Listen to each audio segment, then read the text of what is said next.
follow-on insight. But back to the sin thing, and there's a notion in Christian, maybe Jewish or Islamic literature, I don't know, but definitely in Christian literature, of the washing away of sin. I got a feeling that in the context of what I just talked about in the last recording, that's also a misunderstanding. Here's why, right? The notion of washing away sin and why that's so comforting to people, right, is again, your narrative of wanting to be on the right side of things, whatever. The notion of washing it away, sort of like to reset the counter or whatever's keeping tab, to reset that so that your past transgressions, or whatever you want to call it, right, are no longer counted against you. That, of course, is a very comforting kind of a thing in the context of this notion of wanting things remembered differently than they actually happened. Well, I'm thinking that this whole notion of washing away of sin is again another one of those misunderstood deals. Sin, we're going to define that here for just a moment. Sin is not the thing you did. Okay? Sin, within the context at least of this recording right here, is the state of being alienated from, the religious say alienated from God. I say alienated from the truth. Okay? So to the extent that you are ignorant or misunderstanding of the truth, that is a state of sin. Okay? And I've always thought of it that way for many, many, many, many years.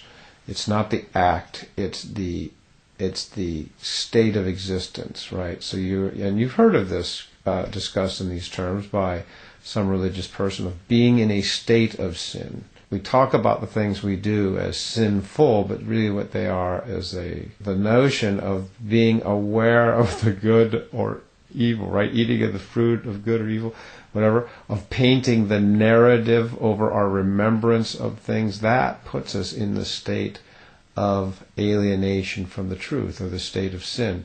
This drug that I talked about, which removes the narrative gloss, basically removes the state of sin. Doesn't remove the history that you did something or didn't do something or whatever it is. It doesn't change history.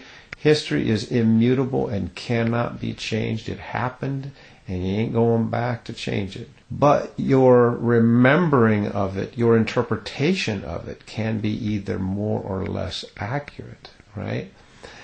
In other words, your state of sin with regards to the truth can be more or less clouded or clear. So that's an interesting thing, is that this drug had the impact, if I can use the vernacular, of removing one from the state of sin for a time. And then eventually, of course, your tendency to want to paint narrative or bias or whatever on your remembering of things and your articulation of things and your reason for doing things and your way of seeing things, comes back. But that's the state of sin. The state of sin is, in the vernacular, eating from the tree of good and evil. When you do that, you have this tendency to want to use your filters to paint things in a more justified or less justified way for either you or the other person that you're remembering. And so I just wanted to throw that other insight in here, that the washing away of sin was not necessarily an erasing of the notion of history. It was just simply what this drug was doing, bringing you back to a situation where you could see things really the way they were, and being cool with that for that moment. It sort of suggests that we need to periodically have our sinful state washed away, by this drug or by a meditation, whatever it is, so that we could return repeatedly back to seeing things the way they were, perhaps until you got to a situation where you no longer left that state. Perhaps you no longer apply the narrative or bias, in which case you might be, quote unquote, permanently removed from the state of sin or the state of alienation from the truth. I think that's a rather difficult thing for most humans. Many people would probably say it's a difficult thing for every human and perhaps not possible. And you can see the parallel between the words that I'm using and the way that we describe whether or not someone can actually exist in a state or not of sin.